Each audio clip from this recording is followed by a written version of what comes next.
Sua caminhada flui de sua fé. Nancy DeMoss Wogemuth explica.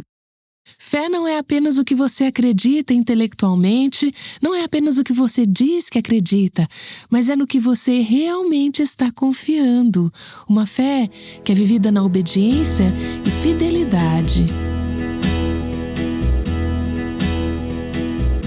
Este é o Aviva Nossos Corações, com Nancy DeMoss Wogemuth, autora de Deixe Deus Escrever Sua História, na voz de Renata Santos. O que é fé? Às vezes é usada para descrever uma denominação ou um relacionamento com Deus. Mas você realmente entende o que significa fé? Nancy vai explorar esta pequena palavra mais a fundo na série Abacuque Passando do Medo para a Fé, oferecendo às mulheres uma visão profunda sobre este tema crucial. Estou muito animada hoje porque chegamos ao cerne da mensagem de Abacuque, o ponto-chave, o tema deste livro. E é o ponto que foi transformador na vida de Abacuque. Ele subiu à sua torre de vigia para ouvir o que Deus diria a ele. Deus disse: vou te dar uma visão, vou te falar o que vai acontecer. Isso nos leva ao versículo que vamos ver, Abacuque capítulo 2, versículo 4.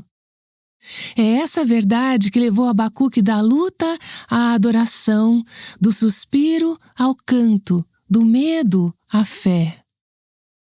Antes de dizer o que é, deixe-me recapitular aqui, caso você não tenha nos acompanhado nos últimos episódios. Abacuque clamou a Deus para fazer algo sobre a corrupção entre o povo judeu. Ele está frustrado porque parece que Deus é passivo e indiferente às suas orações. Então Deus responde: estou fazendo algo, mas não é o que você esperava. Porque o que Deus está fazendo é levantar os impiedosos babilônios para disciplinar o seu povo. Abacuque não consegue acreditar que Deus faria tal coisa. Então ele vai para o seu posto de sentinela para descobrir a perspectiva de Deus sobre tudo isso.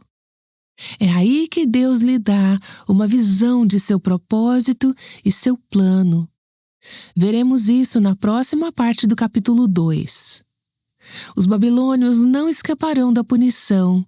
Deus delineou essa verdade através das palavras registradas em Abacuque 2, 4, que destacam dois perfis distintos de pessoas. Essa distinção é fundamental, pois não se aplica apenas aos habitantes da época de Abacuque, mas permanece relevante até os dias atuais. De fato, cada indivíduo neste mundo se enquadra em uma dessas duas categorias. Ao refletirmos sobre este versículo e sobre os dois tipos de pessoas mencionados, convido você a refletir. Qual é o meu perfil? Em qual categoria eu me encontro? Vamos explorar juntas. Versículo 4. Escreva: o ímpio está envaidecido, seus desejos não são bons, mas o justo viverá pela sua fidelidade. Preciso dizer que este é um dos versículos mais importantes em toda a palavra de Deus. O justo viverá pela sua fé. Este versículo é como um diamante enorme, bonito e espetacular, contra o pano de fundo sujo da corrupção do homem e do juízo de Deus. Lemos sobre o pecado do povo de Deus e os pecados dos babilônios e o juízo que está por vir. Este capítulo vai falar mais sobre isso, mas no meio dessa narrativa há esta bela joia: o justo viverá pela sua fé. Bem, eu disse que há dois tipos de pessoas neste versículo e precisamos analisar ambos. A primeira parte do versículo diz: o ímpio está envaidecido, seus desejos não são bons. Então, esse é o primeiro tipo de pessoa, aqueles que são orgulhosos, aqueles que são arrogantes, aqueles que não são retos. No contexto imediato, Deus está falando sobre os babilônios, os caldeus. É sobre eles que Deus e Abacuque estão dialogando. Em um contexto mais amplo, este versículo refere-se àqueles que são arrogantes e confiam em sua própria capacidade, em vez de confiar em Deus como sua fonte de orientação e autoridade. Pessoas que confiam que podem se salvar, pessoas que confiam em si mesmas para o destino eterno de suas almas, e pessoas que confiam em si mesmas em meio a problemas, desespero ou necessidade. Elas são orgulhosas, não precisam de Deus, não precisam de você, não precisam de ninguém. Elas conseguem se virar sozinhas. Essas pessoas nem sempre rejeitam a Deus abertamente. Às vezes são mais sutis. Na verdade, elas até podem ser religiosas, ir à igreja e muitas vezes, e até podem ser obreiras e obreiros cristãos em tempo integral. Mas confiam em si mesmas em vez de confiar em Deus. Eis que a sua alma é orgulhosa, ela não é reta dentro dele. Esse é o primeiro tipo de pessoa. O segundo tipo de pessoa são aqueles que são justos. O justo viverá pela sua fidelidade. Aqueles que são justos, segundo a justiça de Deus, são aqueles que não confiam em si mesmos, ou em sua bondade, ou em seus esforços, ou em suas habilidades. Eles sabem que não tem nada de valor a oferecer a Deus, exceto a si mesmos, pecadores. Por isso são humildes. Eles confiam inteiramente em Deus, sabem que somente Deus pode salvá-los e libertá-los. Eles aceitam humildemente a provisão de Deus para a sua salvação. Eles são salvos pela fé e vivem e perseveram pela fé. Percebe o contraste aqui? Aqueles que são orgulhosos e corruptos são autossuficientes, dependem de si mesmos. E aqueles, por outro lado, que confiam em Deus, dependem humildemente de Deus.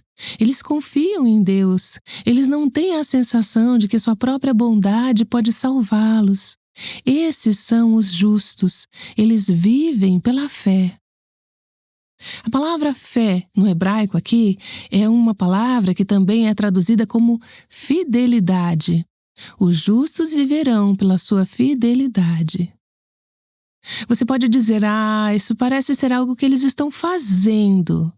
Não, veja bem, a fé não é apenas o que você acredita intelectualmente, não é apenas o que você diz que acredita, mas é no que você realmente está confiando, uma fé que é vivida na obediência e fidelidade. É esse tipo de fé. É uma fé integral em obediência a Deus, uma obediência que flui da sua própria fé, porque você realmente crê em Deus. Portanto, é demonstrada, evidenciada através da fidelidade e da obediência. A segunda metade deste versículo é citada 3 vezes no Novo Testamento. O justo viverá pela fé, no livro de Romanos, Gálatas e Hebreus. No entanto, no Novo Testamento, uma luz adicional é lançada sobre esse conceito, que Abacuque não tinha como saber quando Deus lhe comunicou essa mensagem 600 anos antes de Cristo.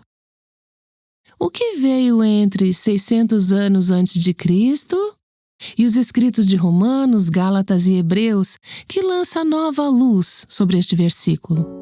Cristo. O Novo Testamento vê este versículo à luz de Cristo, que os justos vivem pela fé em Cristo e somente em Cristo. Existem 2 significados nos quais os justos vivem pela fé. Hoje discutiremos o primeiro e amanhã abordaremos o segundo. Este primeiro aspecto é de extrema importância. Inicialmente, considerei abordar ambos em um único episódio. No entanto, depois eu refleti e decidi que é crucial darmos a devida atenção a ambos os sentidos nos quais os justos vivem pela fé. O primeiro significado é que somos justificadas pela fé. Entramos em um relacionamento correto com Deus pela fé e somente pela fé. Somos libertas do juízo e da ira de Deus. Somos feitas justas pela fé somente em Cristo. É a mesma ideia que Paulo usa em Romanos capítulo 1, versículo 17, quando diz: porque no Evangelho é revelada a justiça de Deus, uma justiça que do princípio ao fim é pela fé, como está escrito, o justo viverá pela fé. O que ele está dizendo ao citar o livro de Abacuque? Do começo ao fim, a justiça de Deus é completamente, 100%, absolutamente, totalmente, unicamente com base na fé. Não é nossa justiça, é nossa fé em Cristo e sua justiça. Entenda, todas nós somos pecadoras, não possuímos justiça por mérito próprio, jamais alcançaríamos a justiça por nós mesmas. Por isso, desde o início até o fim, Paulo enfatiza que somos justificadas, tornamo-nos corretas perante Deus. Obtivemos acesso à sua presença e fomos acolhidas na família de Deus exclusivamente pela fé em Cristo. Gálatas capítulo 3, versículo 11. É evidente que diante de Deus ninguém é justificado pela lei. Ninguém. Não importa o quão boa você possa ser, não importa quantas leis de Deus você possa cumprir, você não pode ser correta aos olhos de Deus pela lei. Por quê? Porque ninguém cumpre perfeitamente a lei. Você pode pensar que é menos pecadora do que alguém que é um grande transgressor da lei, mas você ainda é uma pecadora. Então ninguém é justificado diante de Deus pela lei. Por quê? E aqui Paulo cita novamente o livro de Abacuque. O justo viverá pela fé. Este é o cerne da nossa fé cristã. Toda essa questão de que o justo viverá pela fé é tão crucial que, na verdade, dividiu uma geração inteira de cristãos professos e se tornou a base da nossa reforma protestante no século XVI. O justo viverá pela sua fé. Como isso aconteceu? No início do século XVI, havia um jovem teólogo alemão chamado Martinho Lutero. Lutero havia obtido um doutorado em teologia. Ele sabia muito sobre a Bíblia, sabia muito sobre teologia. Ele tinha uma mente jovem, perspicaz e brilhante, mas não tinha paz no coração. Ele sabia que não era justo perante Deus e não sabia como se acertar com Deus. Na verdade, repetidamente ele escrevia em seu diário: como um homem pode encontrar favor com Deus? Como posso ser justificado perante Deus? Lutero tentou o seu melhor para ser santo, tentou obedecer à lei de Deus, tentou provar sua devoção a Deus, jejuava por até 2 semanas seguidas. Ele era profundamente introspectivo. Estava sempre meditando e se certificando de que não havia nenhum novo pecado para confessar. Ele foi inundado por um sentimento de sua própria pecaminosidade. Então, constantemente estava procurando em seu coração por cada possível pecado que poderia ter cometido em pensamento, palavra ou ação. Ele ia à confissão muitas vezes ao dia, até que, finalmente, conta-se a história, um de seus confessores disse: pare de voltar aqui até encontrar um pecado sério para confessar. Ele desenvolveu uma consciência ultrassensível. Talvez algumas de nós precisemos de uma consciência um pouco mais sensível. Então ele continuava voltando para confessar seus pecados repetidamente. Ele punia seu corpo para tentar se livrar de pensamentos ou motivos impuros. Dormia ao ar livre, sem cobertor, em temperaturas abaixo de 0. Batia em seu corpo até que ficasse machucado e sangrando, tentando purgar-se desses pecados, tentando ganhar o favor de Deus. Veja, Lutero havia estudado a Bíblia. Ele sabia que Deus era santo e sabia que havia pecado e que estava muito aquém do padrão da lei de Deus. Então ele fez tudo o que pôde para ganhar o favor de Deus, para ser justificado.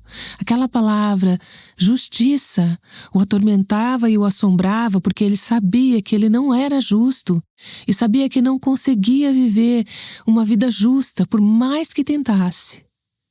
Em certo momento, Lutero fez uma peregrinação a Roma. Dentro da igreja de São João havia uma escadaria que se acreditava ter sido a mesma escada que Jesus subiu para ficar diante de Pôncio Pilatos depois de ter sido espancado. É assim que a igreja contava a história. Isso não era verdade. Diziam que essas escadas haviam sido transportadas miraculosamente de Jerusalém para Roma e agora os peregrinos podiam subir essas escadas. Essas escadas tinham pedaços de vidro embutidos na escadaria, supostamente marcando os lugares onde as gotas de sangue haviam caído do corpo de Jesus. Então os peregrinos subiam essas escadas de joelhos, se chicoteando com chicotes e beijando cada pedaço de vidro para tentar ganhar o favor de Deus. Algumas de vocês estão balançando a cabeça, como se não pudessem acreditar que as pessoas faziam isso. Eu estive no México, no Santuário de Guadalupe. Eu vi pessoas subindo escadas de joelhos, tentando fazer algo para ganhar o favor de Deus. Veja bem, se alguém pudesse merecer a aprovação de Deus, poderia muito bem ser um homem como Martinho Lutero.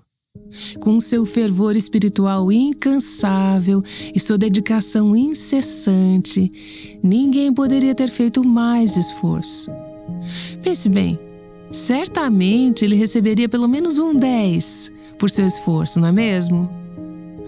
Lutero percebeu o que precisamos perceber, e isso é que você nunca será bom o suficiente.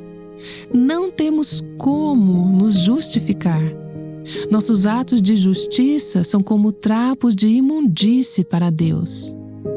Bem, enquanto Lutero subia aquelas escadas em Roma, o Espírito Santo trouxe à mente este versículo que ele havia lido muitas vezes: o justo viverá pela sua fé. Nesse ponto, a luz começou a se acender no coração de Lutero. Foi um momento decisivo em sua vida. Ele não havia se convertido ainda, isso só aconteceria alguns anos depois. Pouco a pouco, ele começou a entender o fato de que nunca poderia agradar a um Deus santo por seus próprios atos de justiça, ou mesmo por sua contrição ou suas obras de penitência, não importa quantos ou quão intensos fossem. Ele começou a entender: o justo viverá pela sua fé. Ele começou a entender que só poderia estar justificado perante Deus pelas obras justas de Cristo, e que seus pecados foram perdoados pela fé, não por esforços próprios, mas pela fé na pessoa e na obra de Cristo na cruz, independentemente de suas próprias boas obras. O justo viverá pela sua fé. Isso se tornou o fundamento da doutrina de Lutero. Este era o cerne da Reforma Protestante, pois Lutero e as pessoas de sua época, muitas delas, começaram a perceber que a justificação não era algo que poderíamos obter por mérito próprio. Não era uma possibilidade por esforço humano. Pelo contrário, era algo possível somente por meio de Cristo, algo que se torna nosso não por mérito próprio, mas apenas pela fé no mérito de Cristo. Lutero mesmo disse sobre esse texto: o justo viverá pela sua fé. Antes que essas palavras se rompessem em minha mente, eu odiava a Deus e estava zangado com Ele, porque, não contente em assustar pecadores pela lei e pelas misérias da vida, Ele ainda aumentava o nosso tormento pelo Evangelho. Era como se Ele nos oferecesse isso, mas não pudéssemos tê-lo. Mas, quando pelo Espírito de Deus eu entendi aquelas palavras, o justo viverá pela fé, o justo viverá pela fé, então me senti nascido de novo, como um homem novo. Eu entrei pelas portas abertas no próprio paraíso de Deus. Como um homem chega ao céu? Como um homem se torna justificado perante Deus? Como um homem nasce de novo? Como um homem é feito justo? O justo viverá pela sua fé. Ele será declarado justo por sua fé e continuará a viver essa vida justa pela fé em Cristo e somente em Cristo. 2 tipos de pessoas. Primeiro, o ímpio está envaidecido, seus desejos não são bons. Ele tenta se salvar. Ele pensa que consegue fazer isso. Ele pensa que pode alcançar o favor de Deus e nunca alcança a justiça de Deus. Mas o justo viverá pela sua fidelidade. É possível que, de alguma forma, você tenha subido escadas sobre pedaços de vidro, se chicoteando, tentando o seu melhor para ser justa, para ganhar o favor de Deus, tentando ser perdoada, tentando agradar a Deus, tentando estar correta com Deus? Ou talvez você não suba literalmente escadas de joelho, mas talvez seja por isso que você aparece na igreja domingo após domingo. Talvez seja por isso que você passa por tantos rituais religiosos. Talvez seja por isso que você lê a sua Bíblia. Talvez seja por isso que você ora. Talvez seja por isso que você canta no coral. Talvez seja por isso que você dá dinheiro aos pobres. Talvez seja por isso que você tenta viver uma vida boa, porque está tentando ser justificada por si mesma. A Bíblia diz em Abacuque 2, o ímpio está envaidecido, seus desejos não são bons. Você pode dizer, mas eu estou tentando tanto, isso não é orgulho. É orgulho sim. É orgulho que diz que eu consigo por conta própria. Eu posso fazer qualquer coisa para obter a minha salvação, para obter o favor de Deus, para estar justificada perante Deus. Deixe-me dizer, Jesus já subiu aquelas escadas. Ele as subiu por você. Ele foi espancado, ele foi crucificado, ele derramou o seu sangue pelos seus pecados. O preço foi pago.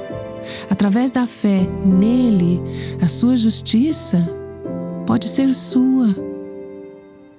Eu amo aquele hino antigo, Rocha Eterna, fenda por mim.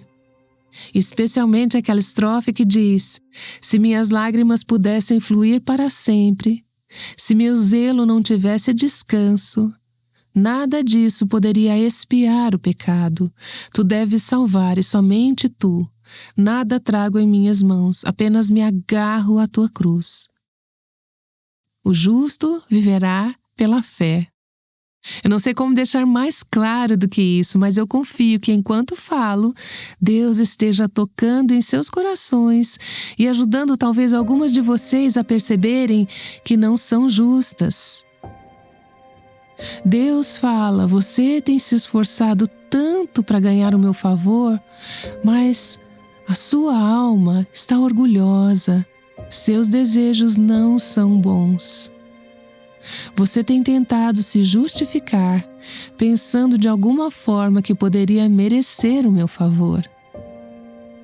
Talvez hoje o Espírito Santo tenha feito por você o que ele fez por Martinho Lutero, enquanto ele subia aquelas escadarias séculos atrás. Ele acendeu a luz. Ele te ajudou a ver que o justo viverá pela fé. Fé somente em Cristo. Cristo que tomou nossos pecados sobre si mesmo. Ele foi feito pecado por nós, para que pudéssemos nos tornar a justiça de Deus nele. Talvez Deus esteja colocando essa fé em seu coração hoje. Talvez você esteja se perguntando: o que devo fazer?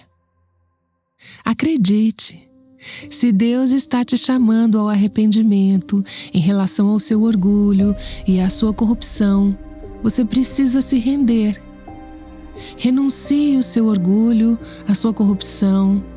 Arrependa-se do seu pecado e perceba que não tem nada a oferecer a Deus. Arrependa-se da sua autossuficiência, de tentar agradar a Deus à parte da fé em Cristo. Então, finalmente, negue-se a si mesma e olhe para Cristo.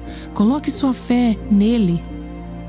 No final das contas, cada pessoa na Terra está confiando em uma dessas duas coisas para sua salvação eterna, para sua relação com Deus.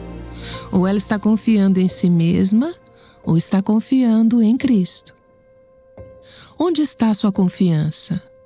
Onde está a sua fé? Confie em Cristo hoje para te salvar.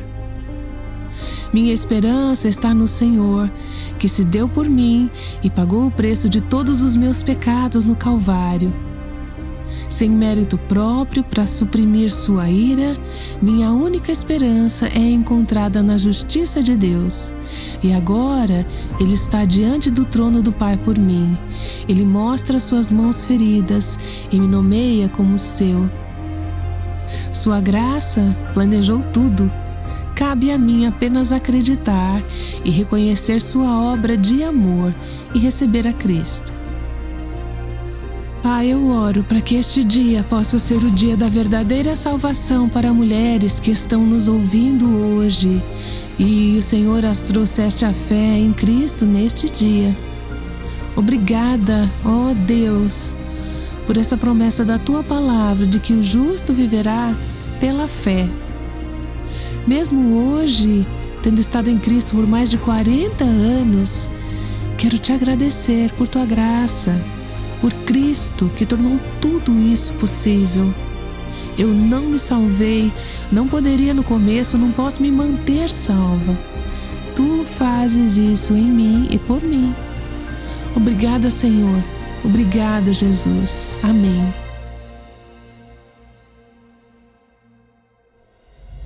Você está vivendo pela fé hoje? Nancy DeMoss Wolgemuth lhe deu a chance de desacelerar e fazer essa pergunta tão importante. O ensinamento de hoje descreve o ponto de virada na história de Abacuque. Se você é nova por aqui, acabou de ter uma ideia de como o livro de Abacuque é emocionante e prático. O conceito de se render à vontade de Deus é fundamental para a sua saúde espiritual. Como temos ouvido, Abacuque também teve que chegar a esse ponto de entrega. Uma ouvinte escreveu para agradecer por esta série e nos contou que não faz muito tempo que seu pastor fez a congregação abrir suas Bíblias em um dos profetas menores. Ela ficou triste ao perceber como as páginas em sua Bíblia estavam novas e nítidas nessa sessão. E Nancy começou esta série sobre Abacuque e a ajudou a gastar essas páginas. Ela escreveu: amo este ministério. Se não fosse por este ensino profundo e sólido da palavra, não estaria onde estou em meu relacionamento com Deus. E tenho certeza que meu casamento não estaria indo tão bem. O Aviva Nossos Corações só é possível graças ao apoio fiel e consistente de ouvintes como você. Para fazer sua doação, acesse nosso site www.avivanossoscoracóis.com e clique na aba Doações. Você pode também clicar no link do grupo de WhatsApp no nosso site para ser adicionado ao grupo e receber os devocionais diariamente no seu celular. Nós chegamos a Deus através do perdão pela fé, mas a fé não para por aí. Precisamos dela todos os dias e Nancy vai explicar por quê na segunda-feira. Aguardamos você no Aviva Nossos Corações. O Aviva Nossos Corações é o ministério em língua portuguesa do Revive Our Hearts, com Nancy DeMoss Wolgemuth, chamando as mulheres à liberdade, à plenitude e à abundância em Cristo.